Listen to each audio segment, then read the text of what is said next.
قدر علماء کرام برادران ملت اسلامیہ، السلام علیکم ورحمۃ اللہ وبرکاتہ۔ وعلیکم السلام ورحمۃ اللہ وبرکاتہ۔ الحمد للہ رب العالمین والصلاة والسلام علی سیدنا محمد سید المرسلین وعلی آلہ واصحابہ اجمعین، سبحان اما اللہ، بعد فاعوذ باللہ من الشیطان الرجیم، سبحان اللہ، بسم اللہ الرحمن الرحیم، سبحان ان اللہ۔ اللہ یحب المتقین، صدق اللہ العظیم وصدق رسولہ النبی الکریم۔ ایک بار درود شریف پڑھ لیں، اللہم صلی علی صلی علی سیدنا سیدنا مولانا محمد معدن الجود والکرم وآلہ وآلہ وبارک وبارک وسلم، صلاۃ و وسلام سلاما علیک یا رسول اللہ۔ یا اللہ تعالی صلی اللہ تعالی آپ کے جذبات کو سلامت رکھے کہ بارش میں بھیگ کر اپنے مرشد اور شیخ کی محبت کا مظاہرہ کر رہے ہیں۔ سبحان اللہ، جس محبت میں قربانی ہو، جس محبت میں قوت برداشت ہو، جس محبت میں ایثار ہو، وفا ہو، وہ محبت قیمتی ہو جاتی ہے۔ نارمل حالت میں جلسے میں آنا، لنگر کھانا، پھر یہاں سے چلا جانا، وہ آرام کی بات تھی، اتنی قیمتی نہیں ہوتی، لیکن بارش میں بھیگ کر دیوانوں نے اپنے شیخ کی عقیدت کا مظاہرہ کیا۔ سبحان اللہ، شیخ اگر اپنی قبر سے مسکرا کے دیکھ لیا تو جو کام نارمل حالت میں نہ ہونے والا ہے وہ کام اس ایب نارمل حالت میں ہو جائے۔ سبحان اللہ، اللہ اکبر، یا رسول اللہ، زندہ باد، اللہ تبارک و تعالی سبحان اللہ، آپ سبوں کی اس محنت کو، اس مشقت کو قبول فرمائے۔ آمین جن کے دل آمین، میں جو جائز مرادیں ہیں اللہ تعالی سب کی جائز مرادوں کو پوری فرمائے۔ آمین، آج سے 4-5 سال قبل میں یہاں ایک بار نہیں 2-3 بار حاضر ہوا۔ اس وقت جب بھی میں اسٹیج پر خطاب کے لیے آتا تھا تو حضور صوفی ملت اسٹیج پر جلوہ فرما ہوتے تھے، ان کا فیض، ان کی روحانیت میرے ساتھ ہوتی تھی، اور 2-2 ڈھائی پونے 3 گھنٹے کا اس فقیر کا خطاب ہوتا تھا۔ لیکن آج میں دیوانوں کا ٹھاٹے مارتا ہوا سیلاب بارش میں بھیگتے ہوئے جب میں اسے دیکھ رہا ہوں، ایسا کہیں سے بھی نہیں لگ رہا ہے کہ صوفی ملت اسٹیج پر موجود نہیں ہے۔ سبحان اللہ، فرق صرف اتنا ہے کہ صوفی ملت کل تک جلسے میں اسٹیج پر بیٹھے ہوتے تھے اور آج اپنی قبر انور میں آرام فرما کے خطیب کو بھی دیکھ رہے ہیں اور مریدوں کے جذبات کو بھی دیکھ رہے ہیں۔ یہی وجہ ہے کہ جو روحانیت، جو اسپریچولیزم ان کی موجودگی میں دیکھنے کو ملتا تھا، آج بھی پھٹی آنکھوں سے اس کا تماشا میں دیکھ رہا ہوں کہ کہیں سے بھی عقیدت پھیکی نہیں ہوئی ہے۔ ایسا لگتا ہے کہ بارش کے قطروں کی صورت میں صوفی صاحب کا فیضان جھوم کے برس رہا۔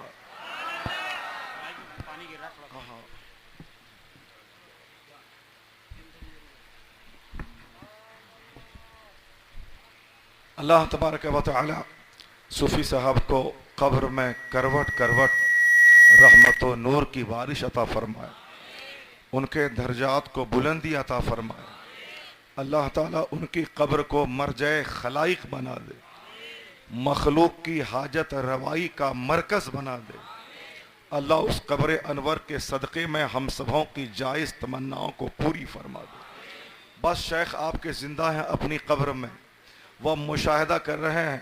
اب اس فقیر کی گفتگو سنیں کہ جو دیکھنے میں زیادہ حسین بھی نہیں تھا، پتلا دبلا نحیف اور لاغر درویش تھا، جس کا رنگ بھی بہت زیادہ گورا نہیں تھا، جن کے باپ داداؤں کا بیک گراؤنڈ بھی بہت زیادہ اسپلینڈڈ نہیں تھا۔